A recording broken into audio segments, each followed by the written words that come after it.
Hi everyone, welcome back to Shilpi's Academy. This is Nancy Gulati. I am a practicing company secretary and I love teaching.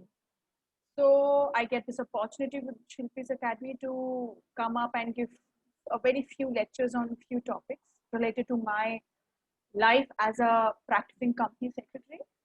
So I'll be taking this paper setting up, how we set up a business in India, how we set up a business outside India, then how we close this business itself. So this paper is going to be only about how are we going to set up in India and abroad. What are the various types of businesses that we can run depending on what our need is, depending on how much of control we want, depending on how many owners are there, depending on how much of government interference and the public interference and the interest of other bodies you might like in your organization and you might not like it. Depending on that, you're going to choose what kind of a business you want. Once you have chosen, then we will see how do we set them. That means how do we incorporate them in India. So there's another subject, Companies Act, company law, which Shilpi ma'am is taking for you all. There are lots of portion of part A, which I see is similar to what there is a company law. So here we'll be starting with part B and C first. We'll complete part B and C quickly. Meanwhile, you'll be doing a lot about Companies Act in your company law paper with Shilpi ma'am. There'll be few topics, here, there in both subjects, you'll find some few similar topics. Yet, there are few different topics as well. Before I start into the core of the subject of your setting up here in the executive level, I would first love to congratulate you all. You all have passed out CSET and you are so lucky to be in the second level. Those who have not, there were very few who could not pass out with our batch because they could not give proper time and they could not study well. Tension not, worry not, go back, sit for your exam again, and they can sit back and they will clear absolutely. Here I have executive level students. Congratulations, welcome to the academy. A warm welcome here. With my lecture on setting up, you'll be seeing lots and lots of experimental and practical things. I don't believe in reading and stuff. If had this been one of the practice, we just have to read and understand and write the paper. You all can do it yourself. When you have joined us here in my lecture, you're going to do what practically I am doing in my life as a practicing company secretary. So if you enter into final and you become a finally qualified company secretary, you might choose to be employed. You might choose to set up your own practice. There, how this subject is going to help you. And mind you, keep this subject with you always in your life till final. When you enter into your profession, whatever profession you're going to choose, there itself it is going to help you a lot. Don't just do the subject for this exam. Just enjoy this subject as you imagine yourself to be employed or you are a practicing one, and then do all the chapters and topics. So a very small example, I am a practicing thing. I'm doing this practice of company secretary, and my life revolves around lots of incorporations and lots of setting up of businesses in India. Lots of startups I do register with the government for this startup scheme. Then when the directors or there is some objective that has been fulfilled, they come back to me and they say, ma'am, we want to close this business now. Then the part C, that is striking off the company from the registrar of companies, registrar. If you want to close it voluntarily, you go for winding up. If you are not working well, the company has turned sick, what will you do? Your company is sick and silent from a very long time. You are not also reporting the same to ROC. You become a dormant company. What will you do? How will you basically start and stop? The business is about this. It is obviously a part of a company's law. The sections are from the Companies Act itself, but a very few sections that require setting up of a business, and other few sections, few chapters that require closure of a business, strike off, shut down, struck off, or a dormant company, sleeping company, sick companies. How do we rehabilitate them? How do we revive them?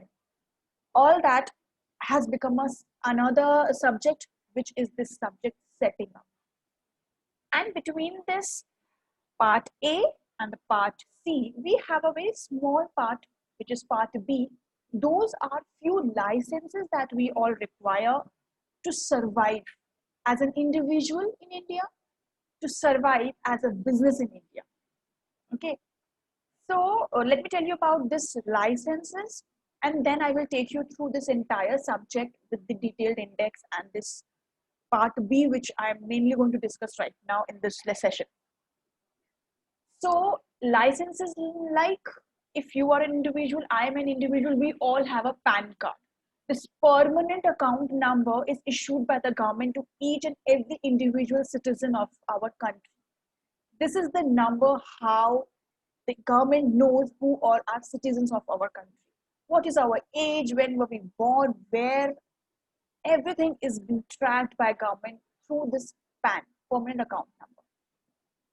Everybody has to have it. It is important because you go anywhere, you go register, you go and open your bank account, anywhere, the basic first document that identifies you, and everybody could ask you, even you should have done your registration into your in your institute, and various time they ask you your PAN, your Aadhaar, if you have a passport or not. All these basic licenses which we are going to talk about is in this first chapter of various licenses and requirement of part B of this subject.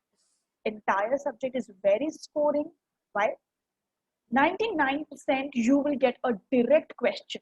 They'll be asking you what are the various licenses required, how do you acquire those licenses, what is the process, what is the fee, and which sector require which license, which kind of a license, what could be the process of obtaining those licenses, and when do we require, how long do we have that validity period, all that stuff.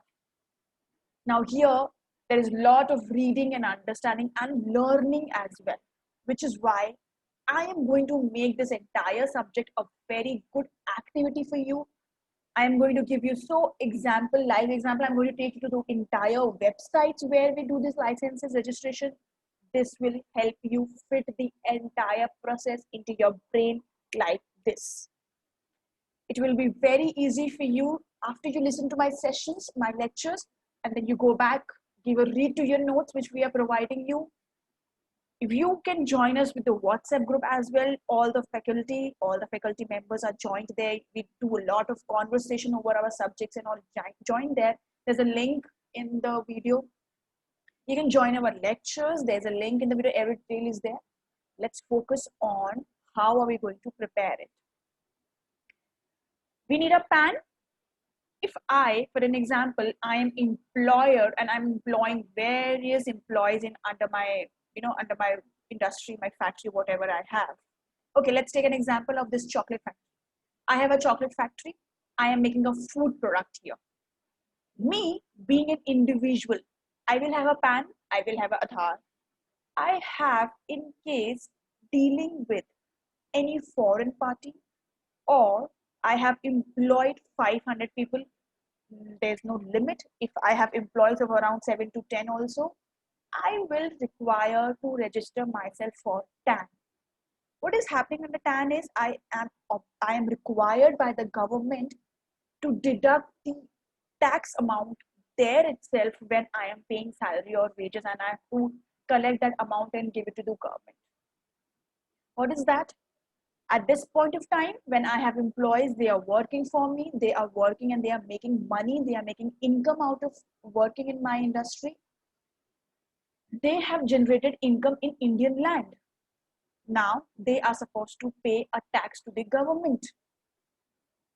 Government has to receive tax from those 500 or let's say 5,000 employees which I have under me. Government is going to collect from all of them, there is a chance that they might not pay their taxes. Now, government has directly, turned up to me and asked me, has made me responsible to collect this tax at the very point this income is generated and give it to the government. What am I doing? When I'm giving a wage of, let's say, 5,000 per month, I am deducting a tax depending on the income, the rate which government has given to me. I am deducting that. In fact, not deducting, I'm already removing that amount and I'm paying the wages. So that amount of tax that I'm deducting, I have to give it to the government. For that, I need TAN. Okay. Moving ahead, if I am doing a chocolate business, I am preparing some edible food, I have to go for FSSAI also. That is important for me to register under FSSAI. That is Food Securities Authority of India. So every employer, any retailer, even if I am just buying and selling, I'm doing a retail or trading of a food item, I am required to register under FSSAI. So I am a company. I am having 500 employees. I have decided to form a company, a private limited. So I have registered myself as a company under Companies Act. I have individual IDs. I have taken TAN. I am an employer. I have to deduct amount. I have taken TAN. Since I am dealing in the food industry, I am required to take FSSAI. Had I been dealing in alcohol, tobacco, any such thing, I might require to take licenses depending on the sectors. Employers insurance, provident fund. There's a relationship between me and my employees, a relation of employer and employee. I am required to register under ESI, Employees Provident Fund. I am required to deduct a sum of amount from the employee's salary, and some amount I am to invest in that, and I have to collectively deposit that into the provident fund. So you can understand the right from setting up, I am moving ahead. Depending on what activity I am doing, I am required to obtain the licenses. So let me now share the screen with you, and I'm going to show you various kinds of licenses that is required. See, these are compulsory licenses. Okay. And everybody has to have TAN depending on what. Now I am doing this food industry item. I have to pay, I have to collect 18% of goods and service tax and give it to the government. Now to collect this, and I have that authority to collect the tax, I have to first register myself with goods and service tax. I have to go get this GST registration. And then if I'm a small shop, I have to do a registration at a shop and establishment. So what are we doing here? We will find various compulsory registrations. We will find other basic registrations and compliances and licenses required as per our sector. If we are dealing only in our Indian territory, or we are going abroad, we will have to obtain licenses and registration depending on that. There are few licenses and registration that is required, that is the government has given us that opportunity to get registered under them and avail certain benefits. For an example, I can go and register myself under MSME, that is medium, small, and micro, medium, small enterprises. Now there's a category, we will do who can register under this. First of all, what is the amount of money we have invested in our infrastructure on plant and machinery or services, whatever. Depending on what we have invested, it will tell us that are we eligible for registering ourselves as MSME or not. And if we do, this registration, we get lots of benefit from government. This is because government is helping basically. Government is helping those micro, small, and medium enterprises, because of this micro, small and medium enterprises, major of our population falls under this MSM. And these are the people, those who are required to be motivated or not, so that they actually do nice proper work in India, they generate good income in India, and ultimately government is also benefited out of that. How? Because we pay taxes to the government, and this is how our economy also grows. Other compliances, like we will see ESI. I just told you, I am an employer, I have to deduct that employer security insurance amount and give it to the government respective department. Then PF registration, we will see FCRA, we will see pollution, who is required to do this registration under this Pollution Act as well. We will see if we are, giving, if I'm a factory and there's a chimney and that is emitting lots and lots of smoke, or there's a lots and lots of wastage going out of my factory into the rivers. If I'm doing some chemical activity in my laboratory, it is polluting my air. All this has to be taken care as well. You cannot just open up a factory and do any kind of a chemical reaction and any kind of smoke is coming out of your factory. And no, it is not that. There are rules and laws for everything now. What kind of air should be there? This Pollution Act. IEC code is an import and export code. That means if I am, in my example, I am making these chocolates and now I want to export my chocolates, or I want to import some of the specific item for my chocolates. For doing that, I need IE code. Now this IE code is important, compulsory for one who is doing import export, not important for everybody. Okay, so we have to understand there are few compulsory registration that one has to do, and there are few depending upon the sector that whatever work you are doing. If I am a pharmaceutical, I am making some medicines, I need to have a drug license. FSSAI, I just told you I'm doing a chocolate edible thing. I am doing some food activity. What should be the quality of a food that a citizen of India should get is monitored by government through this FSSAI. Trademark is an optional for me. Copyright, patent design, these are optional for me. In what sense? I have this company, my company, who is doing manufacturing chocolates. Now I want to trademark the name of my company. For an example, the name of my company is Sharon. I call it SFI in short. So I can go to this trademark website and I can get this Sharon word trademark registered. Then no other company can come up. When I will be doing a business from a very long time, maybe after 50 years, my Sharon word will be so famous that in market, anything with this name could be sold. So others can take example of this benefit and the goodwill that I will generate. So I can go and register myself under this trademark. No other person can use this Sharon word on their business, on their items and products. They cannot use it. I can get any of my process copyrighted. I can do any of my my procedure, how I'm making.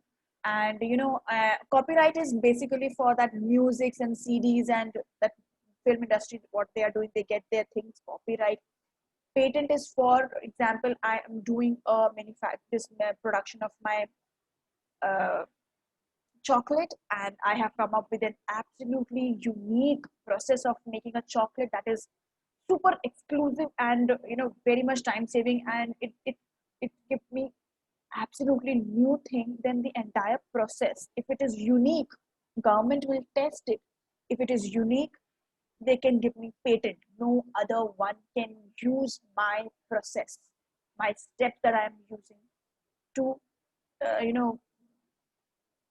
produce the item of chocolate.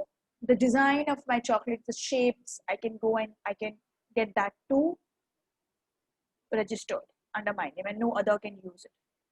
Now, if any one private sector body wants to set up a bank, wants to set up a non-banking financial company as well. So I have set up a company that is doing a manufacturing or a production of this chocolate.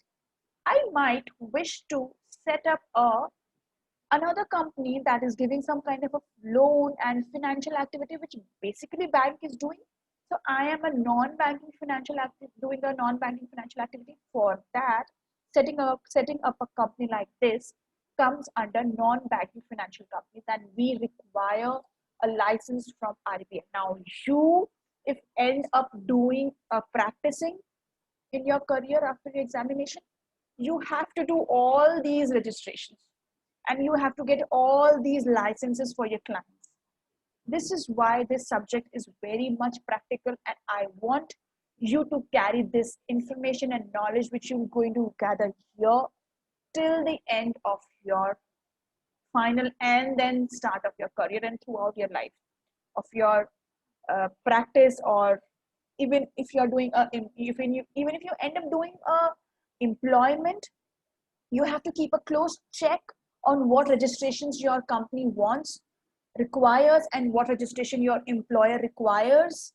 You might set up a profile who is looking around these things about that for that company. So there also this is going to help you a lot. Okay. So we need a banking license. If we want to set up an insurance related company, we need a license from IRDA. So when we do this incorporation of a companies like this insurance related banking company or NBFC company, we first go and get the licenses from those respective departments. Once we get the license from the respective department, then we go and register ourselves under company. Okay. So if we are going to set up something like Airtel and Idea, we want a telecom license, we will require that. And then we have industry licenses depending on what kind of industry it is, which location are you going to set up. That particular state or district might ask you to get some kind of a license and register yourself under them. Compulsory licenses, like if you are making beer, alcohol, tobacco related activities, or you are doing making some defense equipments for the defense industry of our country. If you are making some gunpowder, guns, you are making anything related to explosives, then you require some compulsory licenses under that head. Now, then after this, in your first chapter of part B, we have small scale sector. We have a separate topic on small scale sector. They explain you what is small scale sector and how you want to set up and what calls us to be a small scale sector and what kind of a licenses are required for a small scale sector, businesses, industry, factories, whatever you call it. So this is how there's a connection between all the licenses. For an example, another example, if I am dealing in alcohol business, what all will I have? I will definitely have a PAN. I might have a TAN also, definitely GST. I might register myself under MSME also, if I fall in that category. I might require ESI, PF, and pollution as well. So there are various conditions where you will have to judge. When you get a client, I get a client, ma'am, I want to set up a company. I ask them what kind of company you want to set up, what business you want to do, what is the main objective that is going to be forming a part of your business, what is all that? All that questions that I basically ask first to my client comes under section 8. Two people came to me, they said me, ma'am, we want to set up a private limited. Okay, fine. What kind of a private limited? What is the name you want to have? We go for name approval first. Then we see what actually they want to do. They want to set up this private limited. What work is it going to be a license requirement? I have to see. Will they require any RBI license from because they are forming NBFC? Then I will first have to go to RBI website and get the entire license for them. And then once I get the license from RBI, I will go and set up under Companies Act. If they are doing any kind of an insurance thing, if they want to give any kind of insurance thing, they have come up with a new idea of insuring anything. life insurance or general insurance, anything, I will have to see, what activity they want to do, the main objective that they have come up with, is it falling under this? I will have to go to IRDA and first get the license and then register themselves as a company under Companies Act. Okay. If they want to, already registered company people, they come and they say, ma'am, we want to export, I want IE code. What is that? Then I have to go to DGFT and I have to obtain IE code for them. This person came to me and this says that I want to set up a factory, it's going to make a medicines related to headaches. I have to get them a drug license, then only then they can start a company. Okay, so this chapter is very interesting. When you have set up a company, you might require a registration before setting up, you might require a registration after setting up, you might require a registration during. That means upon any activity that you do, you might require registration depending on that. Fine. So this is all about first chapter of part B. And I wanted you to have a look at the entire syllabus, the marks that is allotted. So we have 3 sections we are going to do. First section is about setting up, I just told you. Second one is about various licenses, the intellectual property rights. We will see how copyright we do, how we do patent, how we do designing and stuff. Okay, so section A, I am not going to start first because there's a lot of overlapping things happening in section A with the Companies Act, company law paper. So we will first start with section B, which is registration, licenses and compliance. The name says a lot. And 35 marks. It's a very good portion. This 35 mark and this 25 mark, this has very less portion. Part C, which is dormant company and strike off and restoration of name of the company and LLP, insolvency resolution process, liquidation and winding up. It is very interesting topic, part C, and 25 mark. Portion is also less, and 25 mark you can absolutely work really good, and you can fetch this 25 mark any moment. It is not going to take a very long time. It is not going to require a long time from you, and you can secure this 25 mark. Part B is more of learning, but in our lectures we are doing the way I explained you right now, this chapter 1. I have told you a lot about this chapter 1 of part B. I have covered all very few things of all the, once you know why these registrations are there, and then you go read, it becomes very easy. Because when you really don't know what is this registration about, it becomes very difficult for us to understand the language. And we have given you very simplified, we're going to give you very simplified notes. The language in the module is very difficult. Then we see maintenance of registrations record. Obviously, we know what kind of a registration and records we are supposed to maintain. And the Companies Act also, the books of records, accountancy books, all that we have to maintain. A company has to maintain with the registered office. Identifying laws applicable to various industries and their initial compliances. Then we will see copyright, how we do copyright, patent, trademark. I have seen various of practicing company secretaries, those who do just this trademark and patent work. It is really good income you get here, and lot of knowledge you gain here. They do just this patent and trademark registrations for you. This patent and trademark registration sometimes leads to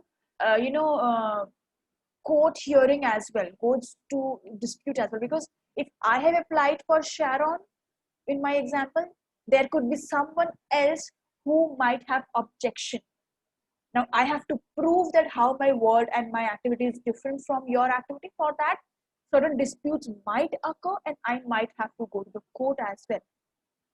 So this also here, this Design Act, this trademark, patent, copyright, professionals have taken just this one single area of work as their major and the important core work they do as a practice company sector. Okay, and all these basic registration you will do in, even if you are doing a basic company practice of company secretaries, or if you are employed, you will do this basic registration. We will have to see companies compliance under labor law as well, because when we're going to set up a company and that company is in the form of factory and industry is going to be turning up out of that company, there's going to be a factories act applicable to us. We are going to employ a lot of labor, we're going to employ a lot of human under us. Then we have to see so much about employer and employee related acts, and the payment of the bonus act, gratuity, how do we pay them. So there are certain overview of these topics as well, which is covered in this subject. Chapter part A is what kind of a business we want. Once we have chosen the type of a business we want a partnership firm, we want a company, we want a sole proprietor, or we want to set up a LLP.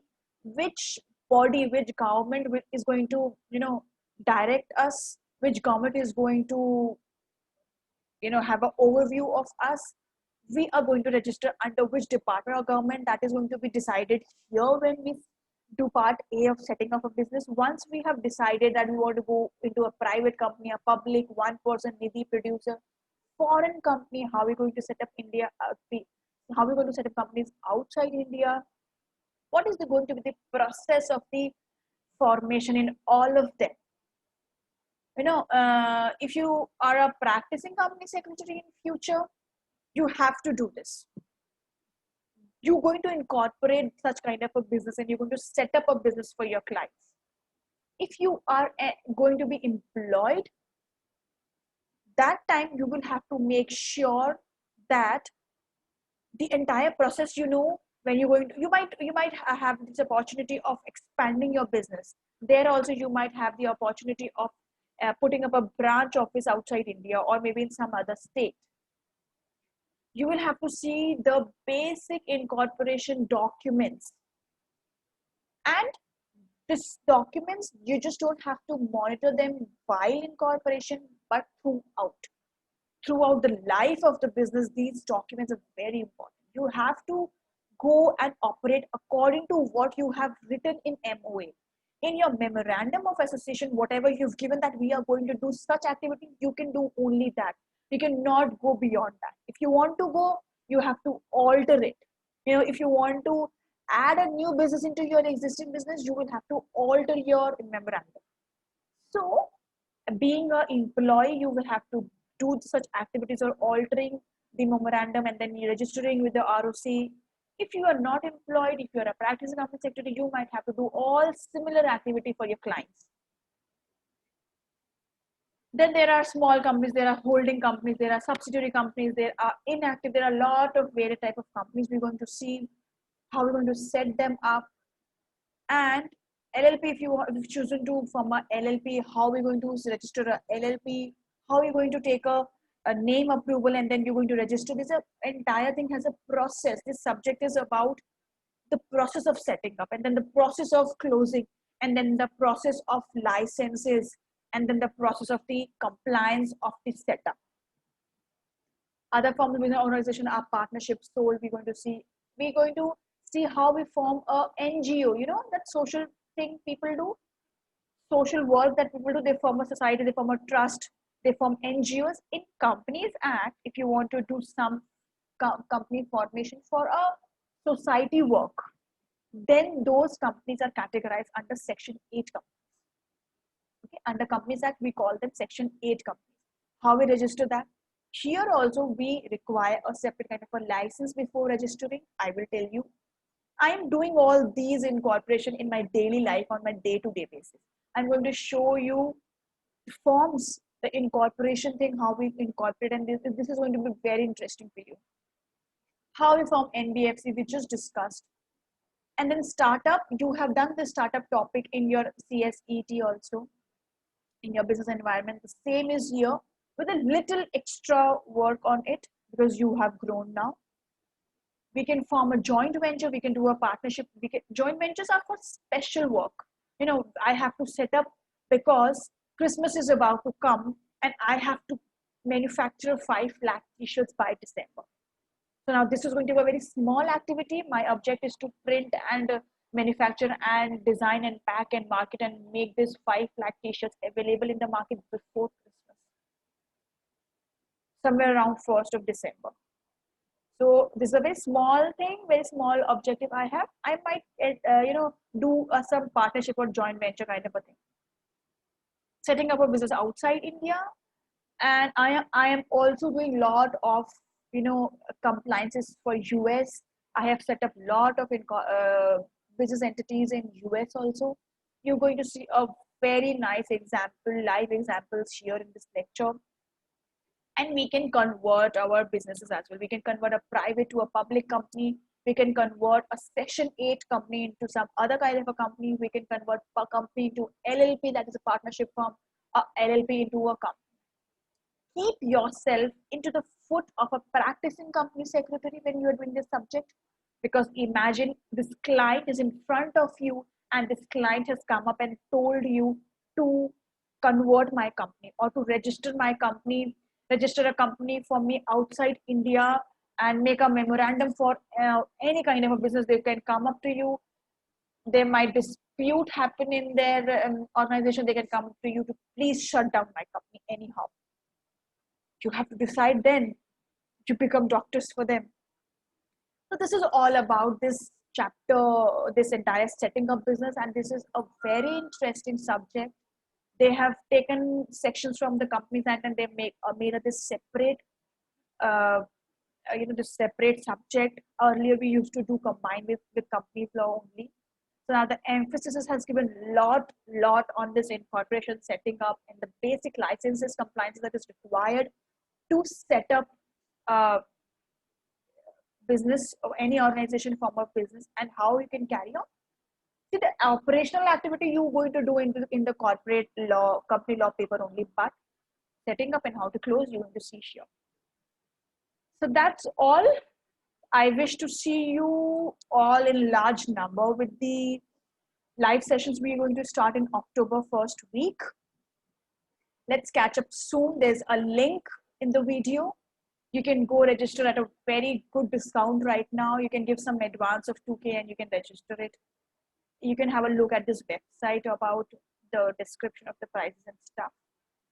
Thank you so much for watching, and God bless you all.